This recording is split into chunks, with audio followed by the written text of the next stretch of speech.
Hola a todos, yo soy Ara Rodríguez y os doy la bienvenida a Hablando con Líderes, el podcast de Novicab. En este episodio, el primero para mí, tengo el placer de entrevistar a Javi Fondevila, fundador de Holded. Hacemos un repaso por su carrera profesional desde su primer emprendimiento con 14 años hasta la creación y venta de Holded unos años después. Hablaremos del papel de los emprendedores en este ecosistema que tantos éxitos está dando últimamente. También hablaremos de la financiación, de los exit, cómo enfrentarse a los grandes cambios, la importancia de la felicidad personal y laboral y la gestión del tiempo para mantener el equilibrio, de la importancia de los equipos y cómo gestionarlos y mucho de la persona que está detrás de los mandos de una startup. Con esto y mucho más, empezamos.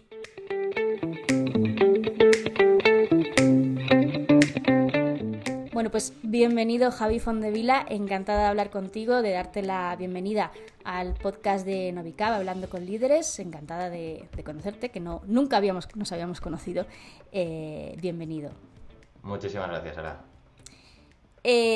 Lo dicho, yo he seguido tu trayectoria en Holded durante muchos años, prácticamente desde que empecé en el mundo de las startups cubriendo estos temas, pero nunca habíamos hablado. Entonces, quiero que nuestros oyentes, y sobre todo para mí, nos cuentes quién es Javi Fondevila, que creo que la persona detrás de una startup es casi tan importante como la propia empresa. ¿Quién es Javi Fondevila? Bueno, es una pregunta muy amplia, ¿no? Pero intentándolo resumir y relacionado con la temática del podcast, pues yo me considero un emprendedor nato, en el sentido que desde muy pequeñito pues he tenido la curiosidad de crear cosas, ¿no? Al final acabo siendo negocios, ¿no? Pero de crear y de imaginar y de llevarlo a cabo. Soy un chico de Barcelona, tengo 35 años y como decía, ¿no? Pues mi pasado, mi formación, yo empecé estudiando Derecho, pero no acabé la carrera porque el gusanillo de emprender pues me picó antes y mi atención se fue allí, por lo tanto en el último año de carrera pues decidí abandonarla para centrarme en mi proyecto. En el último año, ahí ya las puertas casi de la licenciatura. Además, tú eres de año licenciatura, si no me equivoco. Creo que pillaste Sí, ya los últimos albores. el último año de licenciatura, sí. ¿Te arrepientes de haber dejado la carrera? Para nada. ¿Ha merecido la pena, entonces? Sí, ha merecido la pena. A ver, yo creo que arrepentirse de lo que has hecho nunca está bien. Creo que lo bueno y lo malo siempre te llevan a donde estás y si estás contento con donde estás, ¿no? Pues es mejor no tocar nada del pasado. Has hablado que siempre te picó el gusanillo de crear cosas, luego esas cosas se transformaron en negocios, que bueno, pues en los caminos se tornaron hacia allí. Holded fue el último, pero antes de Holded hubo algo más, algo con lo que iniciaste, y de hecho creo que es lo que te dio el pie a crear Holded. No sé si nos puedes contar esos primeros pasos como emprendedor a los 20 y pico, que es Sí, como ahí una fase temprana. por supuesto. Mira, como decía antes, yo creo que todo lo que he hecho en mi vida está conectado. Yo digo a través de un hilo, ¿no? Aquello de ir estirando del hilo. Y por eso es importante no cambiar nada. Incluso pues aquello que te sientes más orgulloso, lo que menos, o lo que quizás obviamente con la experiencia hubieses hecho de forma diferente, ¿no? Yo ya en el colegio, pues con ese espíritu un poco comerciante, empecé a hacer mis primeros pinitos de comprar pues cosas en un lado, vendérselas a mis compañeros de clase, pero no lo considero un negocio, ¿no? Ni mucho menos. Pero bueno, pues oye, me daba un poco de dinero para poder comprarme chucherías y poder hacer lo que yo quisiera sin tener que pedirle nada a mis padres. Y, y de hecho mi primer negocio, aunque quizás no hubiese una SL detrás, fue a los 14 años monté una empresa de camisetas. Fabriqué en Mataró, que teníamos y todavía queda algo, ¿no? Una gran industria textil. Hice ahí una pequeña producción, la vendí en tiendas y fue como, digamos, seguramente mi primer contacto con el mundo empresarial de una forma más real, porque me enfrenté tanto al proveedor como al cliente, como a las facturas, a los pagos, etcétera, ¿no? Seguramente debido a esa primera experiencia, cuando tenía unos 20 años, yo era un friki del esquí freestyle, era mi gran pasión en ese momento, viajaba por todo el mundo yendo a snowparks y digamos era un mundo que me apasionaba, pero me costaba mucho mantenerme detrás de la barrera de simplemente pues practicarlo o competir, sino que quería participar un poco más de ello y, como decía antes, ¿no? Crear. Y de ahí salió Philpark, que fue pues mi primera empresa de verdad, con su SL detrás y todas esas Ya tributando y demás. Em, y, y entonces mi manera, digamos, de participar o de crear en esta industria del frisky fue a través de una empresa de ropa, como había hecho ya unas camisetas en el pasado, pues era algo que pues me sentía cómodo indagando y volviendo a hacer. En ese momento, pues todos llevábamos unas camisetas muy largas, un poco absurdas, pero estaban de moda. Y Me nadie las me acuerdo de esa época, terrible, abandonémosla. Pues como era tan absurdo, pues no había ninguna marca que las fabricase, ¿no? Y entonces pues yo pensé que podía ser una... Ya te digo, no lo pensé como un gran negocio, porque desde luego no era un gran negocio fabricar camisetas gigantescas, pero era algo que a mí me ilusionaba y me gustaba y lo hice y fue pues el inicio de una empresa que empezó haciendo esta cosa tan concreta y tan extraña, pero que como cualquier negocio, ¿no? Cuando empiezas a hacer girar la rueda pues vas aprendiendo, vas pivotando, vas orientándote hacia donde pues te permite hacer lo que te gusta, pero al mismo tiempo pues pagar las facturas y sobre todo los impuestos, ¿no? Y así empezó Philpark, una compañía que tuve durante 8 años, que empezó pues, Ujú. haciendo material, ropa textil para esquiadores y snowboarders y skaters, digamos todo material textil alrededor de esta cultura y de estos deportes y acabó pivotando a un modelo más pues, de fast fashion, siempre en torno a este tipo de cultura, pero con una distribución propia, a través de tiendas propias, etcétera, ¿no? Y, Ujú. y fue una experiencia increíble, obviamente pues yo era muy joven, me permitió viajar, me permitió enfrentarme a un montón de problemas, a un crecimiento, pues pasamos pues de estar yo solo a tener más de 100 empleados, 14 tiendas por España, y cada tienda pues yo la abría yo mismo, incluso la primera tienda pues yo puse el pavimento, los muebles me los hice cortando con la sierra y fue, como te digo, una experiencia increíble, aprendí un montón de cosas y por desgracia pues llegó un momento en que tomé la difícil decisión de cerrarla porque pues el futuro económico no era muy bueno. Llevaba muchos años empujándolo y cuando dejas un poco de creer en el éxito de tu proyecto, yo creo que lo mejor es cerrarlo y sobre todo si puedes pagar todas tus facturas, irte en paz sin deberle nada a nadie, aunque tengamos el concurso de acreedores como figura para dejar impagos, ¿no? Si lo puedes evitar, pues siempre es mejor, porque te permite empezar pues de nuevo con una energía muy positiva. Y a Ujú. raíz de esta empresa, a raíz de pues probablemente mi edad, mi expectativa sobre cómo debería ser un software era diferente. Yo era usuario de Mac, todos los softwares de gestión no solo corrían en PC, la nube era muy incipiente, es decir, las soluciones que yo encontraba en el mercado quedaban muy lejos de lo que a mí me gustaría tener y ahí fue donde nació pues esa semilla de Holded en mi cabeza. Por eso digo que está todo conectado, ¿no? Porque al final todo lo que he ido haciendo me ha llevado a lo siguiente. Y empecé a pensar en el concepto de desarrollar un software de gestión en la nube que fuese bonito, intuitivo, que lo pudiera utilizar en mi Mac o en mi móvil o en cualquier dispositivo. Pero yo no era programador, de hecho para mí el mundo de la tecnología era algo muy extraño. Yo pues había aprendido mucho sobre el mundo de la distribución, la logística, el textil, el diseño, pero desde luego no de la tecnología. Y empecé a buscar un socio que me pudiera ayudar a desarrollar este producto, porque obviamente esto era una empresa de tecnología pura y dura, ¿no? Y la verdad que me costó mucho, no era un side project para mí, no era mi foco principal en ese momento, yo tenía Philpark, entonces tampoco es como digo, le pudiera dedicar mucho tiempo en esa búsqueda de un socio, pero todo aquello que encontraba o cualquier partner potencial con el que hablaba no le acababa de convencer la idea o no encajaba o era un proyecto muy grande tecnológicamente para desarrollarlo y por casualidad, diré yo, ¿no? O un poco pues también por este hilo que te digo, Bernat, mi socio, yo lo tenía de amigo en Facebook por el mundo de la nieve, por esos Ujú. años en los que yo me pasaba el día esquiando, él hacía snowboard y pues por algún motivo nos hicimos amigos en Facebook, no recuerdo ni cuándo ni por qué. Ese punto en el que la red social funciona de verdad.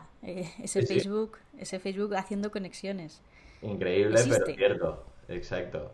Y entonces pues Bernat publicó un post en mi muro, bueno, en el muro de todos sus amigos, ¿no? Pero conexiones, pues publicó Holded. Él había hecho Holded como una herramienta de facturación para poder gestionar tenía un par de startups y para poder pues llevar la facturación y tener visibilidad de una forma más visual sobre las finanzas de ese negocio.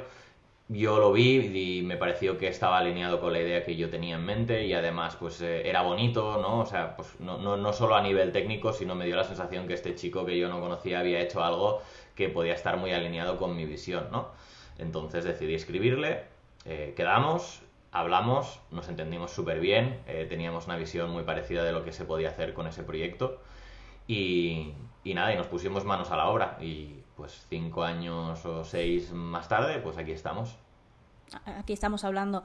Antes de pasar a lo que es la historia de Holded, ya el desarrollo, quiero volver un poquito atrás a la parte de Phil Park, porque siempre me gusta preguntaros sobre qué habéis aprendido de esa etapa. Y en tu caso, siendo tan joven, hay algo que siempre me gusta preguntaros, si es ese punto en el que a lo mejor tus amigos, al haber dejado la carrera, más o menos tenéis la misma edad, ellos siguen estudiando, su vida es de estudiante, salvo excepciones, tú estás montando una empresa y eso requiere un esfuerzo y unas preocupaciones que desde luego mucha gente no tiene.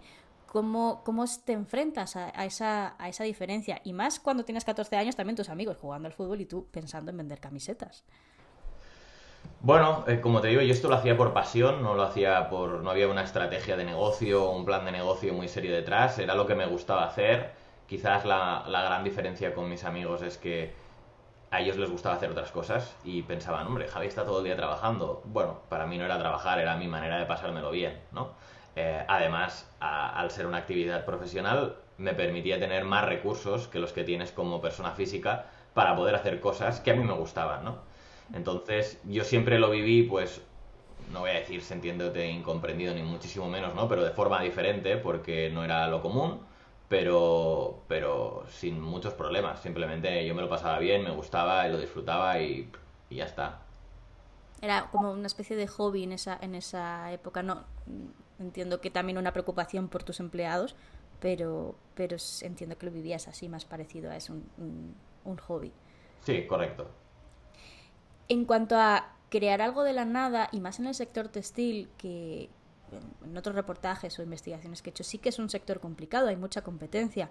No sé cómo te enfrentaste a ese negocio en el que, entra un chico nuevo con una propuesta totalmente diferente de camisetas muy largas, como decías. A ver, yo sí algo aprendí emprendiendo, es que emprender es resolver problemas constantemente. Nunca se acaban, nunca estás preparado para todos y la mejor aptitud que puedes aprender o el nuevo skill es a resolver problemas, a aprender, a improvisar, a desarrollar intuición, ¿no? Entonces, pues yo en ese momento empiezo en una industria tradicional, con muchas operaciones, complicada, porque no es tan evidente, ¿no? Yo ahora quiero fabricar pues una camiseta de algodón orgánico con un estampado determinado, ¿y dónde voy? Bueno, pues No, no, no se puede buscar en Google dónde voy. hace 8 años había menos marketplaces, menos recursos para encontrar ese proveedor. Existía Google y obviamente existía Internet y fue mi gran fuente de conocimiento y de acceso, pero no es fácil. Entonces tienes que empezar a investigar, a intentar solucionar ese primer problema que es buscar un proveedor, ¿no? Pero luego siempre hay otro problema y vas aprendiéndolo pues a medida que haces el camino. Obviamente, algo que con los años valoras más que cuando eres joven o cuando empiezas es la experiencia. Al principio te crees que eres capaz de todo y que sabes lo mismo que los que llevan muchos años haciéndolo, incluso más, pero es mentira porque cuando tú te enfrentas a un problema nuevo, no lo resuelves igual de rápido e igual de eficiente que cuando ese problema tú ya lo tienes controlado y lo has resuelto en otras ocasiones, ¿no? Está el clásico refrán que sabe más el diablo por viejo que por diablo. Soy muy Exacto. del refranero, nunca falla. Volviendo ya, avanzando en el tiempo, vamos a Holded, encuentras a Bernat, os gusta la idea. Antes de entrar en materia con Holded, y para los que nos estén escuchando, que no sepan lo que es o no lo hayan usado porque no entran dentro de ese sector, ¿qué es Holded? porque partimos de una idea, pero se convierte en X. Correcto. Mira, pues Holded en mi cabeza al principio de todo, antes de conocer a Bernat, era un RP moderno en la nube, bonito, ¿no? Un RP es un software de gestión que me permite unificar toda la información y todos los procesos de mi empresa en un solo software, ¿no? Pues, y bajándolo a la tierra, pues la facturación, la contabilidad, el inventario, las compras, los clientes, ¿no? Toda esa información que en ese momento yo tenía desperdigada por Excel, algunas herramientas, mi asesoría, a la cual pues yo no tenía acceso, ¿no? a toda esa información contable, pues unificada en un solo lugar donde yo como usuario tengo acceso, la puedo navegar, la puedo acceder de manera muy sencilla, ¿no?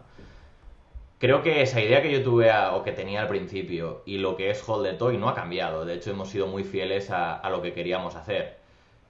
Con el tiempo, obviamente, aprendes a focalizarte en qué parte es más importante, ¿no? en qué profundidad le das, porque intentar hacer todo esto es mucho, ¿no? Son muchas funcionalidades y de hecho compites con startups o con softwares que solo hacen una de ellas, ¿no? Y obviamente pues imposible tener 9 startups dentro de una y ser igual de bueno que los que hacen solo eso. Entonces lo que sí que hemos ido aprendiendo es cuál era el core, ¿no? O la parte más importante de Holded debido a los clientes que estábamos ayudando. Al principio quizás nuestra idea era pues Holded es un RP igual de importante en todas sus áreas y con el tiempo lo que nos fuimos dando cuenta es que como servimos a autónomos, microempresas y pymes, digamos, empresas pues desde un negocio que es solo una persona hasta un negocio de unos 50 empleados, la parte más importante era la gestión de las finanzas, la facturación, el control de los gastos, etcétera, ¿no? Y ahí es donde nos focalizamos más, la contabilidad colaborativa con el gestor, donde veíamos un problema muy grande a resolver, es donde hemos evolucionado más y mejor, y luego lo que hemos intentado dar es pues una serie de funcionalidades mínimas y quizás más básicas para que estos usuarios que no necesitan, por ejemplo, un CRM como Salesforce, pues ya tengan un CRM integrado en la propia herramienta, no es que tengas que activar nada o que sea un módulo diferente, ¿no? Pero que tengan esa versión pues inicial, sencilla, que les permita tener un CRM sin necesidad de convertirse en un experto, comprar una herramienta más sofisticada o más costosa, ¿no?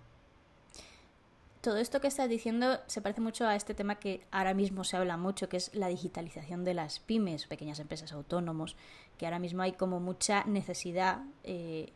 Vosotros empezasteis hace algunos años, había menos, no hubo una pandemia por medio que nos empujó un poco a esa digitalización casi obligada. ¿Cómo fue enfrentarse a este sector que lo necesita, pero hay gente que no sabe que lo necesita? Lo que tú comentabas, tienen muchos Excel o tienen una gestoría, pero a lo mejor pueden tener una herramienta como Holded en este caso que les ayude a gestionar todo eso. Mira, yo que me gustaría empezar hablando sobre algo muy que leí muy al principio, que es la masa de clientes, ¿no? Y hay, pues, Crossing the Charm es un libro muy chulo que te explica, pues, cómo la masa de clientes a la que tú te diriges se divide en función de su capacidad de adoptar nuevas soluciones a problemas que tienen, ¿no?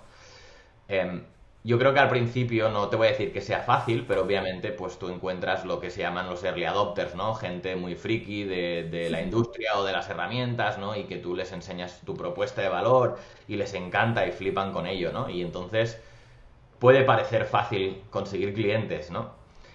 Luego pasas a un punto donde se empieza a complicar, que es ese tipo de cliente que a lo mejor no sabe que tiene un problema o sabe que tiene un problema pero no tiene una prioridad en solucionarlo, no sabe qué soluciones hay en el mercado, ¿no? Y es esa parte que en este libro que te digo se llama Crossing the Chasm, que es cuando tú pasas a la Early Majority, que es donde ya hay muchos clientes, pero ya no es tan fácil, ¿no? Llegar a ellos, explicarles tu propuesta, que le den la prioridad que merece, ¿no? Yo creo que nuestra propuesta de valor es muy clara, creo que cualquier cliente que la acaba adoptando está súper satisfecho y la valora, pero es verdad que el recurso más limitado y más preciado de un emprendedor, de una pyme, de un autónomo, no es el dinero, es el tiempo.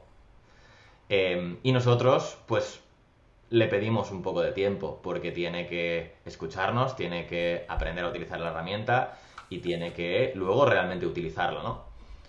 hemos invertido un montón de energía y tiempo en hacer que este proceso sea lo más sencillo, agradable posible, pero requiere de un poco, ¿no? Ujú. Nosotros hemos invertido mucho en crear un contenido que inspire a estas pymes en, en la importancia de adoptar soluciones, en la importancia de la digitalización, en enseñar otros casos, en cómo esta pequeña inversión inicial luego pues va a suponer mayor agilidad en el funcionamiento diario de su negocio. Y creo que hemos hecho un buen trabajo porque en España, si no me equivoco, al menos en el segmento de la facturación, la contabilidad o el RP en la nube para pymes, somos el número uno en la nube y estamos liderando esta transición digital o esta digitalización. Ahora pues tenemos un nuevo elemento de ayuda que son estos fondos europeos, ¿no? Que nosotros ahora somos agente digitalizador, por lo tanto, esta parte económica, pues también somos capaces, no a todas las pymes, porque ahí al final las reglas las pone el gobierno y nosotros nos tenemos que ceñir a ellas, ¿no? Pero sí que, bueno, existen una serie de fondos que para pymes que no se han digitalizado todavía, pues les puede salir o más económico o incluso gratis durante un tiempo y al final pues es intentar ayudar en esta parte económica un poco en esa digitalización. Pero como decía, creo que el coste de Holded es un súper competitivo, no es un coste elevado ni mucho menos, no requiere de una inversión inicial, por lo tanto creo que en realidad el tiempo probablemente es el recurso, ¿no?, más preciado y no tanto el coste económico, porque siempre hemos intentado que el coste económico de Holded sea algo muy asequible que nos permita pues llegar al máximo de usuarios posibles. Nuestro sueño al final es que lo utilicen muchas pymes y que estén contentas, ¿no? No pensamos tanto en el dinero, aunque obviamente el dinero nos permite pagar las nóminas de nuestro equipo de desarrollo, de nuestro equipo de soporte, etcétera. Pero como fundadores lo que más ilusión nos hace es tener más usuarios, que esos usuarios nos envíen buen feedback, aprender de ellos y seguir mejorando la experiencia.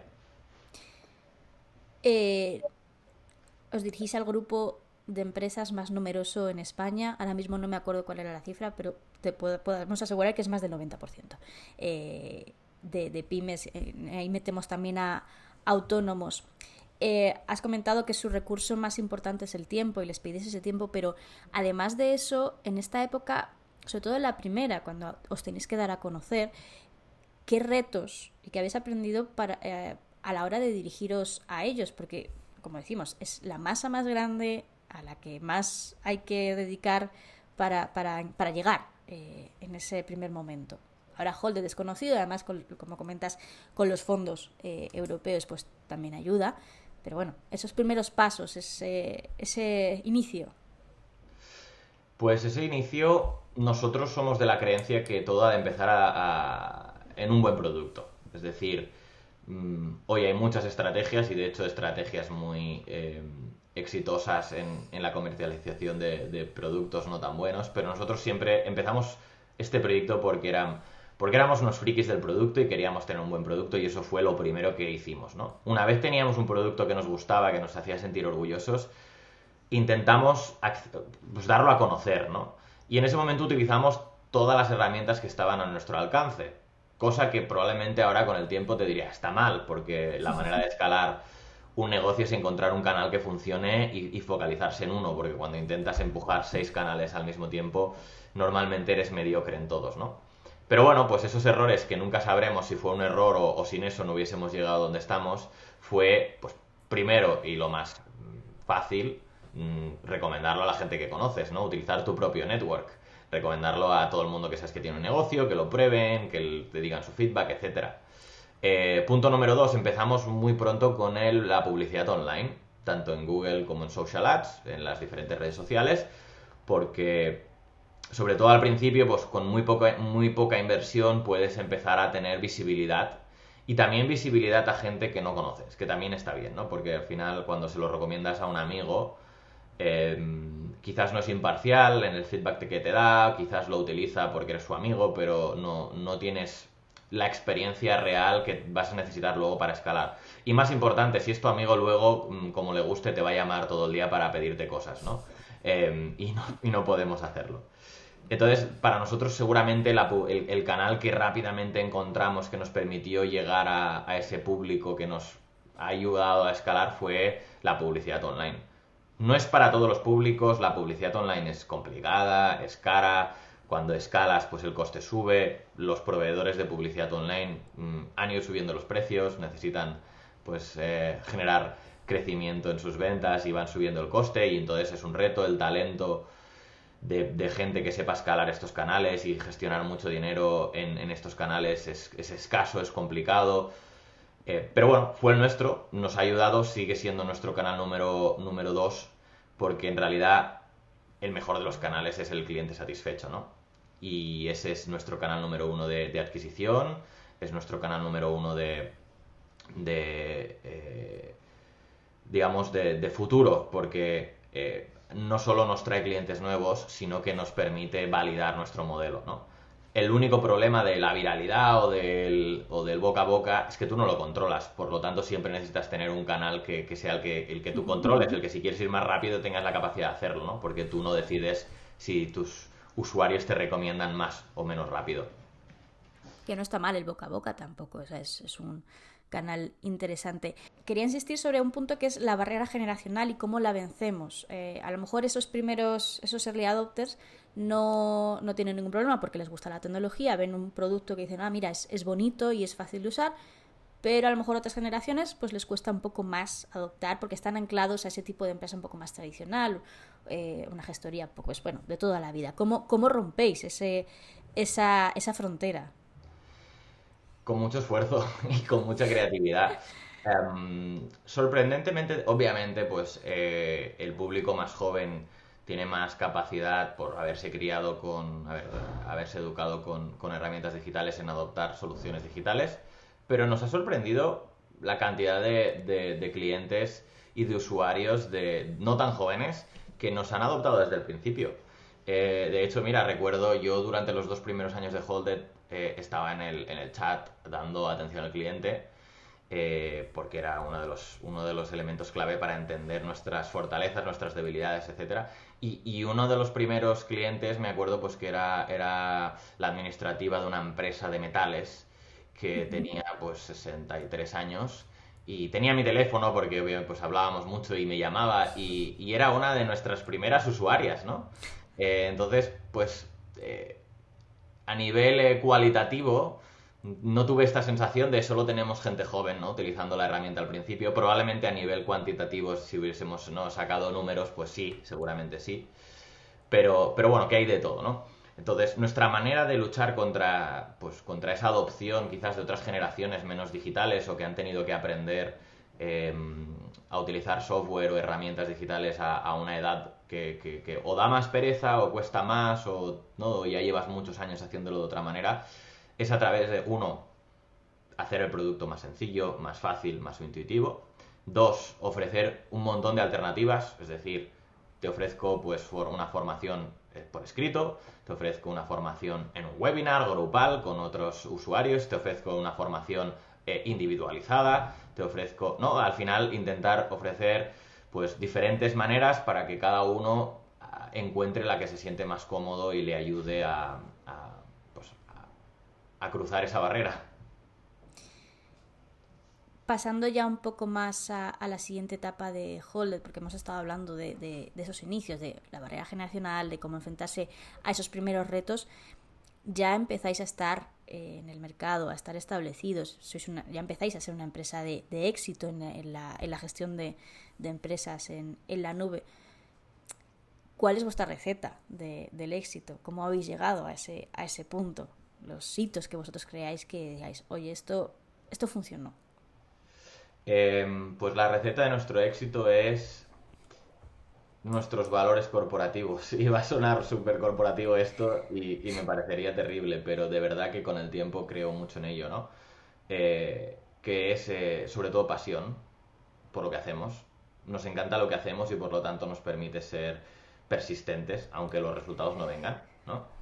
Excelencia, nuestra estándar de calidad en lo en lo que queríamos hacer y en lo que hacemos, tanto en el producto como en incluso pues cualquier material interno que hacemos es súper elevada, es decir, siempre decimos todo lo que hacemos nos gusta sentirnos orgullosos cuando lo enseñamos. Compromiso, estamos súper comprometidos con con nuestros compañeros de trabajo, con nuestros clientes, con nuestro producto, con nuestros inversores, con todo el mundo. Al final, creo que esos valores, esa manera de hacer y de disfrutar el camino nos han llevado donde estamos. No creo que exista una receta del éxito repetible porque el entorno es súper importante y el entorno no se repite, ¿no? Entonces, no hay una receta del éxito o un manual más allá de lo que yo te cuento. Creo que lo que yo te cuento, si montásemos otra cosa o si pensamos en los próximos 10 años de Holded, estos valores van a ser los que nos permitan seguir teniendo un cierto grado de éxito, porque estos valores son independientes de la coyuntura económica, social o de lo que esté pasando en el mundo, ¿no? ¿Y vosotros cómo enfrentáis ese éxito? Porque una cosa es lo que pase en la empresa, pero tú como persona, como Javi Fondevila y Bernard, como tu socio, también tenéis que enfrentar ese crecimiento y crecer con la empresa también. Sí, pues un poco otra vez, es que es la cultura es lo mismo, ¿no? O sea, esto que yo te he contado no es la empresa, yo siempre, mira, yo entrevisto absolutamente a todo el mundo que entra en la empresa porque es muy importante para nosotros explicarle la cultura a todo el mundo. Y siempre les digo, la empresa no existe. Si alguien conoce a Holded, que me lo presente, porque yo no lo conozco. La empresa somos el equipo que la formamos, ¿no? Entonces, lo que yo te he contado es de todos, empezando por mí, por Bernat y por el resto del equipo, ¿no? Lo afrontamos, pues, de esta manera que te digo. No nos paramos a pensar mucho en lo que hemos hecho. Estamos siempre mirando lo que tenemos que hacer, siempre mirando a 1, 2, 3 años vista y siendo coherentes con lo que yo te explicaba.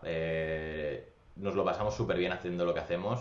El día que deje de pasármelo bien, dejaré de hacerlo. Así que este desde luego es nuestro hilo conductor. El hecho de ser un joven emprendedor, porque somos jóvenes, Javi, vamos a dejarlo claro, seguimos siendo jóvenes, ha supuesto un reto o un beneficio. No sé si el hecho de la edad, sobre todo en las primeras etapas de Holded, ha sido un hándicap para vosotros o para ti en este caso. Yo creo que en el sector tecnológico no. Yo creo que de hecho ser joven en el sector tecnológico de algún modo incluso mola, ¿no? Porque da más prensa, ¿no? Si un chaval de 15 años monta una empresa y tiene un poquito de éxito va a salir en todos lados, ¿no? Si lo hace una persona de 45 le va a costar más que le den visibilidad. Entonces, yo creo que en Philpark sí que fue un hándicap. Primero era más joven y segundo era una industria más tradicional, entonces era más chocante para todo el mundo. En Holded, desde luego, no creo que haya tenido ningún hándicap. De hecho, probablemente incluso pues ha sido algo bueno. Aún así, sí, en general, en toda mi experiencia en las dos compañías, te he de decir que nunca he sentido una barrera por el hecho de ser joven, ¿eh? Y si alguien me la ha puesto, no me la he tomado muy en serio. Nunca me he tomado muy en serio las barreras que alguien me podía poner. Me daban un poco igual. Si alguien no me abría la puerta, pues me iba a la de al lado, ¿no? ¿Te has encontrado alguna barrera en ese proceso? Aunque te haya dado igual, pero bueno, puede ser que hayan estado. Sí, pues mira, empezamos Holded con Bernat en 2016. En enero salimos a buscar financiación y durante 4 meses todo el mundo que nos reuníamos nos decían que no. Y yo pensaba que, hombre, habiendo ya montado una empresa, habiéndola hecho crecer, más de 100 empleados, facturábamos 4 o 5 millones de euros. Y, hombre, me van a dar el dinero fácil, ¿no? Porque ya tengo experiencia y aunque esta no haya salido bien, en América dicen que del fracaso aprendes más que del éxito, ¿no? Pues nada más lejos de la realidad, que nadie nos quería dar ni un duro, no solo eso, sino que nadie nos motivaba en que lo que queríamos hacer era una buena idea. Pero es que no nos importó mucho, es decir, pues si ellos no se lo creían, pues iríamos a encontrar al que se lo crea, porque nosotros teníamos clarísimo lo que queríamos hacer y por suerte en realidad no necesitábamos nada para seguir haciéndolo, necesitábamos recursos para llevarlo al siguiente nivel, pero para seguir dando los pasitos que dábamos solo necesitábamos nuestro tiempo. Pero al final conquistasteis a los inversores, fueron 22 millones, si no me equivoco, lo que conseguisteis en todo ese proceso. En ¿Cómo fue 4 años, sí. en 4 años? ¿Cómo fueron? ¿Cómo fue el primero que convencisteis? ¿Cómo llegasteis a él? Bueno, creo que fue el acierto de ponernos delante de la audiencia adecuada. Nosotros entramos en el campus de Seed Rocket. Jesús Monleón, la verdad que pues en ese momento nos ayudó, nos abrió la puerta a presentarnos a ese campus donde hay una audiencia que se dedica a invertir en empresas de tecnología, en empresas que tienen muchas preguntas sin resolver, que tienen muchas amenazas, muchos riesgos, pero es un tipo de inversor que está preparado para enfrentarse a esos elementos y necesita solo identificar algunos para decidirse, ¿no? Conseguimos ponernos delante de esa audiencia, pues algunas de esas personas entendieron lo que queríamos hacer o como mínimo confiaron en nosotros dos como un equipo que iba a podérselas arreglar y nos dieron la primera oportunidad, que al final es lo que necesitábamos, ¿no? Y esa primera oportunidad pues nos permitió empezar a crear nuestro camino y una cosa nos llevó a la otra. Y luego después, cuando llegaron los siguientes, sobre todo también internacionalización. Internacionalización ha sido una de las grandes batallas o asignaturas pendientes de Holded. Nosotros, De Holder y de todos, o sea, que es como a lo que siempre se ha abocado en el emprendimiento español, ¿no? El buscar ese perfil internacional. sí, exacto, exacto. Creo que por suerte o por desgracia vivimos en un país que no es extremadamente grande, entonces no es súper obvio si nos hemos de quedar en casa o tenemos que ir afuera, ¿no? Los americanos lo tienen más fácil, o los chinos, o los indios. Nosotros estamos en un mercado que la pregunta, vamos a decirlo así, es más difícil. Y en el mundo de la inversión, pues siempre se ha tendido a intentar empujar a las compañías a irse fuera, porque parecía que el éxito pues estaba más garantizado, ¿no? Nosotros en Holded, aparte de que los inversores nos pedían esta internacionalización, ¿no? Al final las startups durante mucho tiempo es un storytelling, es vender un sueño.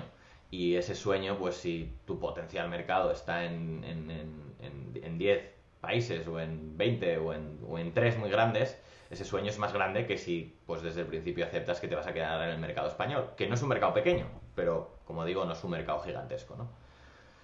También luego como fundadores tienes siempre esa espinilla, ¿no? De intentar hacer algo global, hacer algo que tenga un impacto enorme, que lo utilicen los mercados que hablan inglés, que al final son donde los principales medios de comunicación, el know-how, digamos, los profesionales con más experiencia están en esos mercados y tú quieres llegar allí, quieres demostrar de lo que eres capaz, etcétera.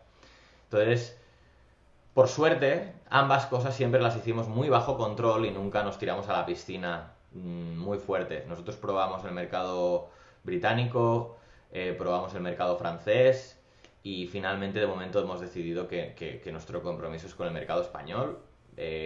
Puede ser que en unos años decidamos ir a otro mercado, pero creemos que el mercado español es muy grande para lo grandes que somos nosotros, es decir, nos queda mucho recorrido y creemos que la mejor manera de hacerlo es paso por paso y primero pues establecernos o conquistar el mercado español de una forma más consistente para luego abrirnos nuevos retos, ¿no? Para al final empujar dos mercados, sobre todo estando en Europa, es complicado, hablamos idiomas diferentes, estamos conectados a través de medios de comunicación diferentes, nuestros amigos compartidos en redes sociales son diferentes, entonces cuando tú abres el mercado francés estás empezando prácticamente desde cero. Por muy grande y conocido que seas en España, en Francia no te conoce nadie, ¿no?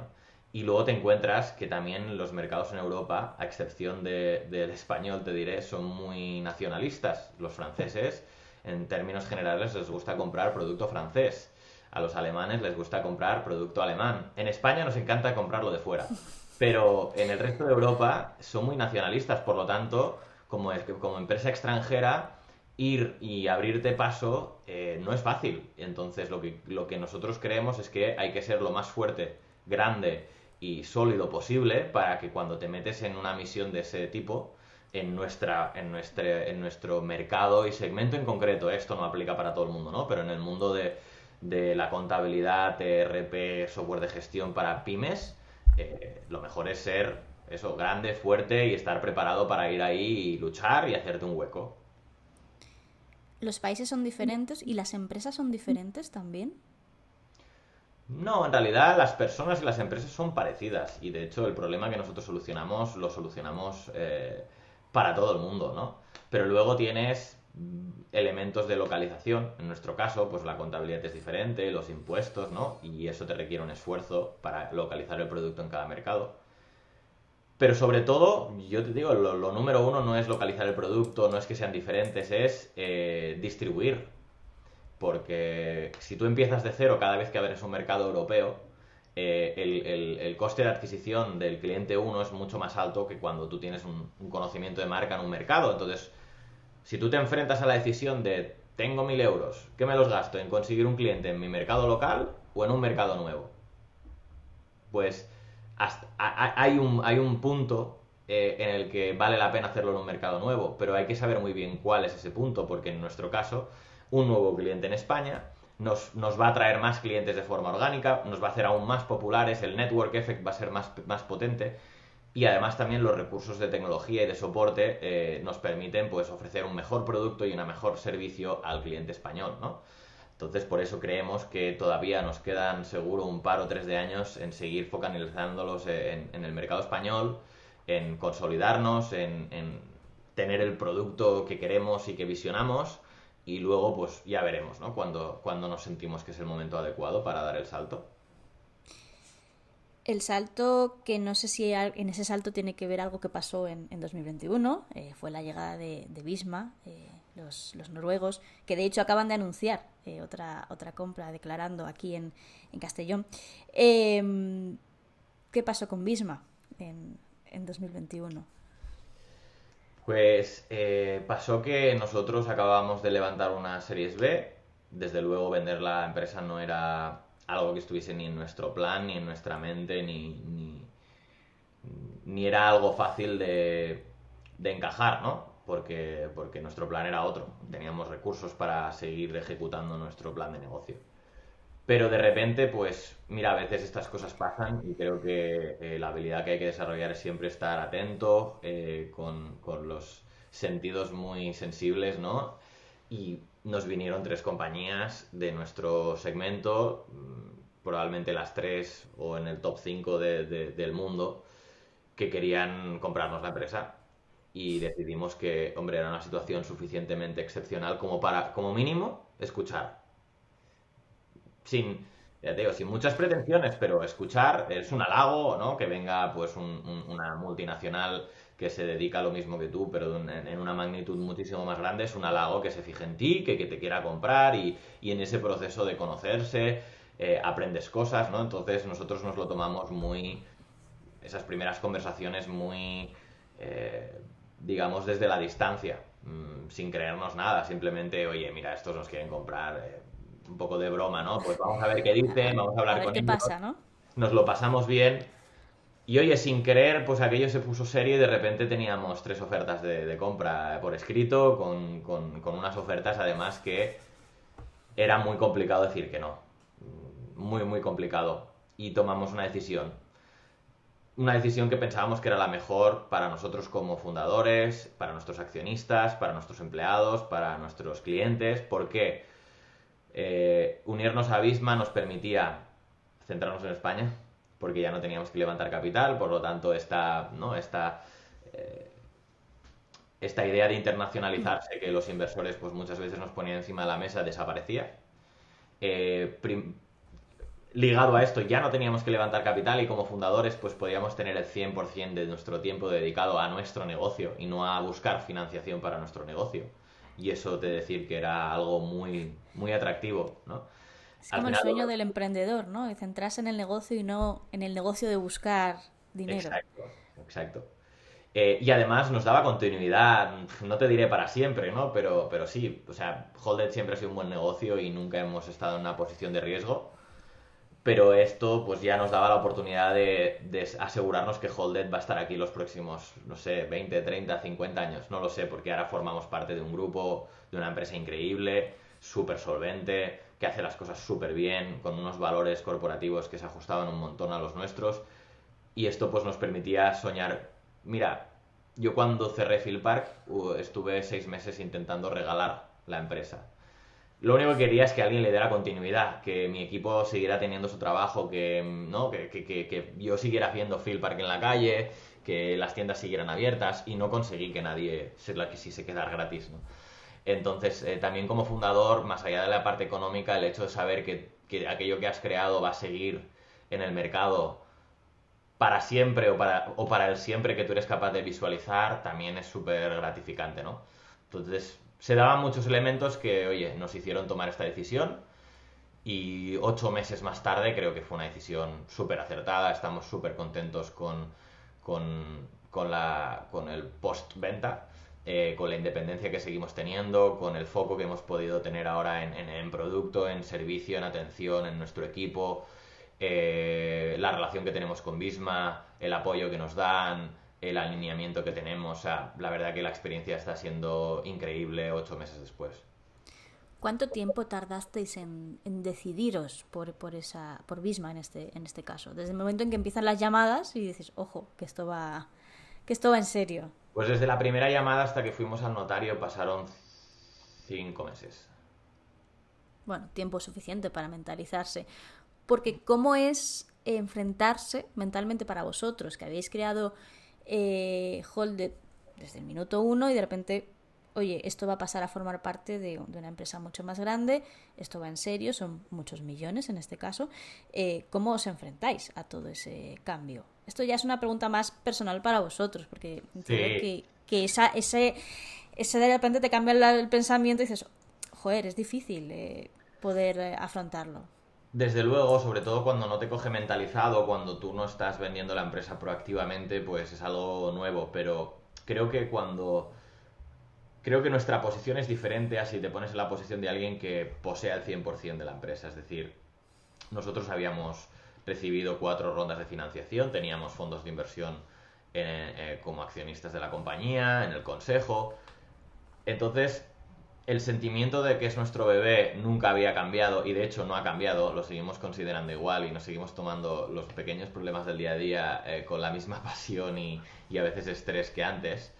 Pero desde la perspectiva del futuro de la compañía, pues ya hacía tiempo que sabíamos que no estaba en nuestras manos solo y que teníamos que negociarlo, ¿no? Porque teníamos unos inversores y pues lo que quisiésemos hacer a gran escala, digamos, en las decisiones más importantes, ya no estaba en nuestras manos, lo teníamos que negociar, ¿no? Entonces el cambio que estábamos dando no era tan diferente a venir de una situación en la que pues, los dos hubiésemos sido los propietarios del negocio al 100% y hacíamos lo que nos daba la gana y si pensábamos a futuro, pues sin negociar con nadie hubiésemos podido hacer y deshacer, ¿no? Porque, como te digo, pues en el fondo simplemente esa negociación en el consejo, pues ahora la hacemos con miembros de Visma en el consejo y antes la hacíamos con fondos de inversión. Entonces, en el día a día no ha cambiado nada para mal, de hecho, si ha cambiado ha sido para bien, porque, como te digo, ya no hemos de buscar financiación y eso nos permite tener más foco en nuestra actividad, ¿no? Y perdéis margen de decisión en esa parte de, oye, ya no tenemos que buscar financiación, pero tenemos una empresa que está por encima de nosotros. A la hora de tomar grandes decisiones, ¿cuál es No. vuestro papel ahora mismo? Sobre todo en la parte de España, que es donde vosotros os centráis. Tenemos, te diré, un 100% independencia en nuestra operativa. Por eso te digo que la experiencia es genial, porque en realidad nosotros sigue siendo nuestra empresa en cuanto a la operativa. Hacemos lo que queremos y como lo queremos, dando las explicaciones pertinentes, igual que hacíamos antes. Pero Bisma confía en nosotros, nos apoya al 100%, de algún modo nos admira, por eso nos compró el negocio y nos da esa libertad para que sigamos desarrollándonos, ¿no? Creo que es muy importante que cuando tú tienes un líder, ya sea de toda la empresa o de una área, ¿no? Que funciona, que lo hace bien o que si no no nos hubiesen comprado la empresa, ¿no? Le tienes que dar un poco de alas y le tienes que dar libertad y confiar porque para eso está, ¿no? Y ellos lo hacen así y por eso nosotros estamos contentos y nos lo seguimos pasando súper bien. Para cerrar la etapa de Holded en este podcast, me gustaría que me contases cuáles son los retos a los que os enfrentáis ahora y objetivos, más allá de crecer en España. Pero como en esta segundo capítulo de Holded, ¿qué es lo que esperas para los próximos años? Pues mira, como te decía, nosotros Holded somos ya el número uno en la nube en nuestro segmento. El problema es que la nube todavía representa pues quizás un 10% del mercado español, ¿no? O un 7%.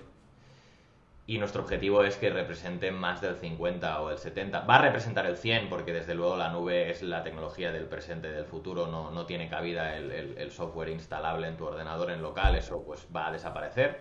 Pero esa transición pues puede ser muy lenta. Y nuestro objetivo, y en lo que nos focalizamos, es en intentar acelerar esa transición y que suceda lo más rápido posible. Eso nos permite pues crecer como compañía, tener más presupuesto para hacer las cosas que realmente nos gustan, que son mejorar el producto, crear cosas nuevas dentro del producto, crear marketing impactante. Nosotros hemos invertido mucho en contar historias de nuestros clientes, en crear un contenido pues súper chulo que inspira al resto de pymes. Al final creo que cuando trabajas con pymes te contagias mucho de todas esas historias. Yo hoy te estoy explicando la mía. La mía pues ha salido en prensa porque económicamente pues tiene unos números elevados que llaman mucho la atención, pero en realidad la economía española está dominada por pymes, casi todas esas pymes tienen una historia detrás y cuando nosotros somos capaces de crear un contenido de alta calidad que explica esas historias, pues a mí se me pone la piel de gallina cuando hacemos un capítulo, cuando lo preparamos, cuando... Entonces, todo ese 360 de formar parte, de crear un producto chulo, que te lo agradecen, que valoran, que aparte lo valoran de una manera súper personal, no es como venderle cosas a una multinacional donde de algún modo, no sé si a nadie le importa, pero bueno, ¿no? Nadie lo va a vivir tan intensamente como cuando hablas con el dueño de una agencia y le has hecho una funcionalidad que le gusta, ¿no? Quizás Esa se sensación- diluye más en esa gran empresa que en una pequeña en la que hay un impacto directo, ¿no? Exacto. Esa sensación es increíble, ¿no? Y crecer nos permite hacerlo más, hacerlo mejor, hacerlo con más impacto, hacer... Eso es lo que no, eso es en lo que nos lo pasamos bien, ¿no? Y es nuestro principal objetivo. Y pasando a esta última parte del podcast, hablando ya con Javi Fondevila como persona que hay detrás. Leyendo sobre ti, investigando para la entrevista, me encontré con un vídeo tuyo que comparabas el deporte con emprender. No me acuerdo cuándo era el vídeo, pero bueno, que decía que tenían algo de parecido en algún momento. Ambos para ti eran como una pasión o un hobby. Y yo hay algo que siempre os pregunto y es el peligro de que un hobby se convierta en tu trabajo, porque cuando es tu trabajo deja de ser un hobby o puede dejar de serlo, te puede dejar de gustar. Y es preguntarte cómo enfrentas tú esta disyuntiva, este paradigma de los hobbies. Eh, a ver, definitivamente cuando tu hobby se convierte en tu trabajo, cambia, ya no es un hobby. Y lo que tienes que aceptar es que habrá días que tendrás que practicar tu hobby y no te apetece. Pero esto le pasará pues a cualquier deportista o a cualquier, incluso, ¿no? Pues a un gamer o cualquiera que convierta su hobby en su profesión. Tienes que aceptarlo, convivir con ello y valorar que al menos en tu día a día hay un alto porcentaje que lo disfrutas cuando si estuvieses haciendo algo que no era ni tu hobby, pues a lo mejor no lo disfrutarías en todo el día, ¿no? Eh,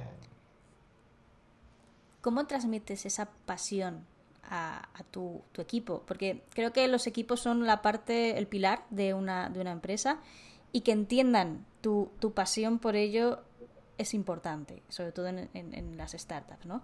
Que hay como una cultura empresarial muy fuerte y tu papel en este caso es transmitir esa pasión. Pues mira, la pasión la transmito, yo creo que con la mirada, con el tono de voz, con las palabras, por un lado, ¿no? Yo creo que cuando hablas con alguien que está apasionado con lo que hace, se nota en cómo habla, en cómo le brillan los ojos cuando lo cuenta, en las ideas que tiene. Yo creo que esa es una de las maneras en las que yo he tenido de comunicar esa pasión, ¿no? Luego, otra manera que yo he utilizado inconscientemente es siendo un poco parte de todo, ¿no? Es decir, intento estar en todos lados sin molestar, porque me gusta, intento ayudar, intento colaborar, intento, ¿no? Em, entonces creo que a través de contarlo, a través de explicarlo y cómo lo haces, y luego a través de, ¿no? de estar ahí, de ayudar, de colaborar, de ponerte a disposición, excitarte cuando algo sale bien y enfadarte cuando algo sale mal, ¿no? Así es como se demuestra la pasión, ¿no? Es complicado que estés apasionado y cuando algo se hace mal, pues te da igual, ¿no? Entonces creo que esa pasión pues tiene ese componente, esa doble vertiente y se nota. ¿Y cómo marcas esa línea con lo personal y lo laboral? Porque al final es una pasión y la pasión suele tender a ir saltando de tu empresa tu espacio personal. También suelo preguntarle mucho a muchos emprendedores dónde está esa línea, porque creo que la salud mental en este caso es totalmente esencial. Pues yo creo que la aprendes con el tiempo. No, creo que no hay otra vez una receta, un ejercicio o un producto que puedas comprar para que esto pase. Yo creo que es algo que aprendes con el tiempo, que requiere una autoterapia, ¿no? De hablar contigo mismo, de ponerte tus límites, de saber cuándo tienes que desconectar, de aprender a tomarte pues ciertas situaciones al final es un aprendizaje y yo creo pues que al menos yo pues con el tiempo he ido aprendiendo a gestionarlo. ¿En qué fase del aprendizaje estás ahora mismo? Pues estoy en uno muy bueno, yo creo que he llegado al punto en el que soy consciente, sé poner la línea, sé desconectar. He aprendido que nunca hay un problema tan grande que vaya a hundir el barco, que eso cuesta, ¿no? Muchas veces te crees que, esto ya está, se hunde el barco. No, no, es verdad.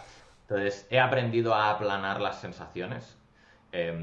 Por lo tanto, sé que ese pequeño problema no va a hundir el barco y también sé que ese pequeño éxito no nos va a convertir en el nuevo Google, ¿no? Entonces aprendes a aplanar un poco los éxitos y los fracasos o los problemas. Eh, y creo que estoy en un buen momento en el que soy capaz de disfrutar y al mismo tiempo ponerme pues mis límites en separarlo con mi vida personal, en tener más templanza en mis decisiones y en mis gestiones. Eso, por eso también te lo da la edad, la experiencia, no creo que sea algo que... Creo que también cuando eres más joven vas más revolucionado y es más difícil mantener esa templanza, ¿no?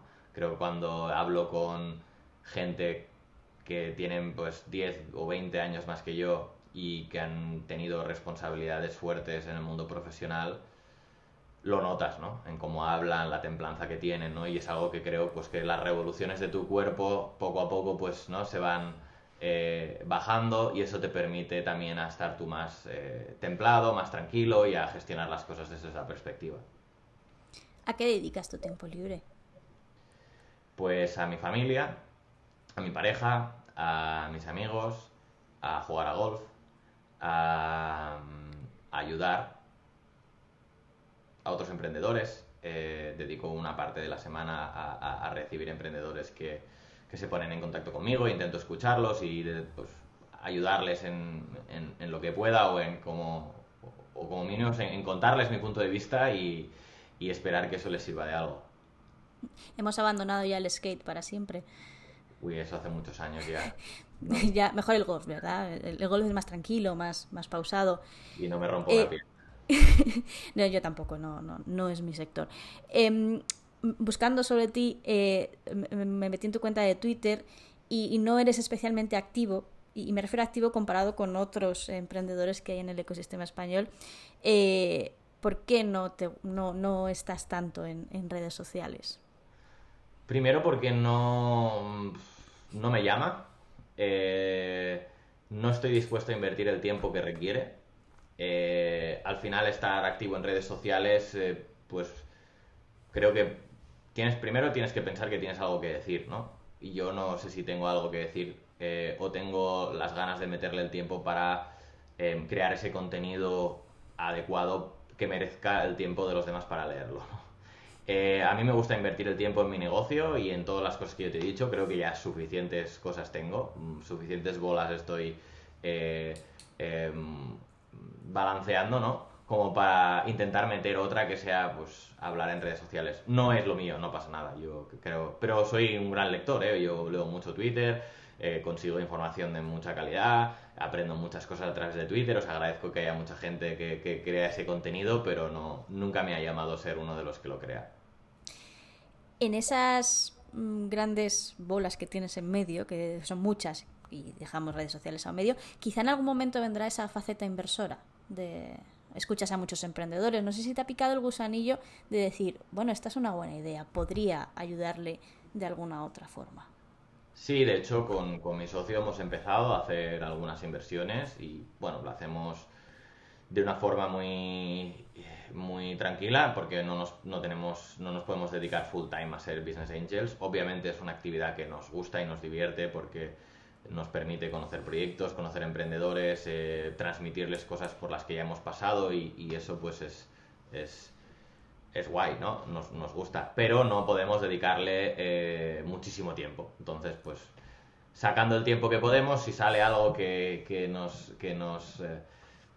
diré que nos convence, lo que pasa es que la inversión sí es de lo más complicado que hay, ¿no? Intentar acertar es muy difícil. Entonces, bueno, pues si se da la situación, pues de momento hemos invertido ya en algunas compañías y seguimos escuchando para seguir encontrando más. ¿Puedes decirnos en cuáles has invertido hasta ahora? Sí, invertimos en Invopop, que es una compañía de uno de los fundadores de Cabify, que pues está creando un lenguaje de programación para el intercambio de documentos electrónicos, lo cual nos pareció pues muy interesante y, y entramos ya hace un tiempo. Y luego hemos entrado en dos más que no sé si se lo puede decir porque creo que todavía no se han anunciado. Entonces, para no meter la pata, me lo voy a reservar. Lo dejamos para el siguiente podcast. Tengo una última pregunta, Javi, y suelo terminar las entrevistas con esta pregunta, y es las recomendaciones que tú tengas. Y te voy a poner 3. Un libro, un emprendedor y una startup que digas, esto me ha marcado de alguna manera, y el por qué las eliges, para que sepamos por qué digas, ojo, esto es importante para mí. Pues mira, me preguntan muchas veces esto y no me gusta dar estas respuestas porque es como que elegir uno, a veces lo tienes muy claro y realmente eres fan de una cosa y lo puedes decir. En mi caso voy a elegir una aleatoria entre muchas y entonces va a parecer que eso me define, pero en realidad no me define, ¿no? Libros, no leo libros. Leo en internet, pero no leo libros. Entonces sería muy hipócrita decir un libro porque no me define leer libros. Emprendedores, no soy fan de ningún emprendedor en concreto, entonces tampoco. Hay muchos que me encantan y que admiro.